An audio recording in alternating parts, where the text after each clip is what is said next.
तर मित्रांनो, तुमच्या सर्वांचं स्वागत आहे माझ्यापर्यंत यूट्यूब चॅनलमध्ये. तर आपल्या सर्वांचा लाडका वेगाचा शेवट पंचमी की जे सर्जा मित्रांनो, नक्की सर्जाला काय झालं? आता किती दिवस आपल्याला मैदानामध्ये दिसणार नाही.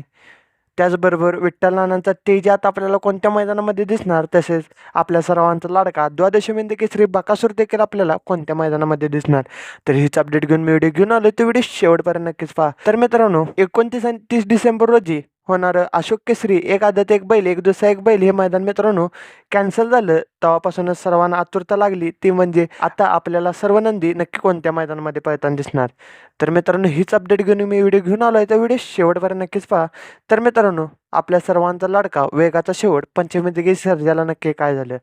तर मित्रांनो, सर्जाला झालता बेहरूड ऑपरेशन झालेलं आहे डोळ्याचं मित्रांनो, डोळ्यातून बेहरूड काढलेला आहे.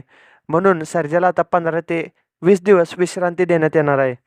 त्यामुळेच मित्रांनो, आपल्याला सर्जा 10-15 दिवस मैदानामध्ये दिसणार नाही. आणि मित्रांनो, जर तुम्हाला बेरूड सर्जाच्या डोळ्यातून कसा काढला हे जर जाणून घ्यायचं असेल, तर शंभूदादांनी त्याचं यूट्यूब चॅनल उघडलेलं आहे. त्या सर्जाच्या डोळ्यातून बेरूड कसा काढला हे देखील दाखवलं आहे. तर सर्जासाठी मित्रांनो, कमेंट बॉक्समध्ये नक्कीच गेट वेल सून सर्जा अशी कमेंट नक्कीच करा. त्याचबरोबर मित्रांनो, आपल्याला विठ्ठल नानांचा तेजा तसेच द्वादशी केसरी बकासूर कोणत्या मैदानामध्ये दिसू शकतो?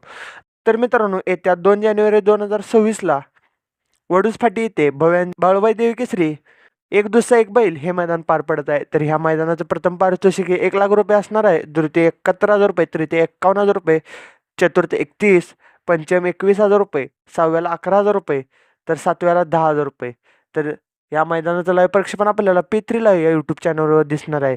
तर ह्या मैदानामध्ये मित्रांनो, आपल्याला विठ्ठल नानांचा तेजा 100% पळताना दिसू शकतो. तसेच आपल्या सर्वांचा लाडका आपला सर्वांचा देव द्वादशी केसरी बकासूर आपल्याला शक्यतो पळताना दिसू शकतो. तर मी पुन्हा एकदा सांगतो मित्रांनो, आपल्याला सर्जा 10 ते 15 दिवस मैदानामध्ये दिसणार नाही. तसेच विठ्ठल नानांचा तेजा तसेच विठ्ठल नानाच्या दावणीचे नंदी आपल्याला 2 तारखेच्या मैदानामध्ये 100% दिसू शकतात. तसेच द्वादशी केसरी बकासूर देखील आपल्या या मैदानामध्ये अंदाजित दिसू शकतो. तर कन्फर्म अपडेट मी 1 तारखेला घेऊनच येणार आहोत. तर आपल्या चॅनलला सबस्क्राईब करा आणि बेल आयकॉन ऑलवर सेट करा.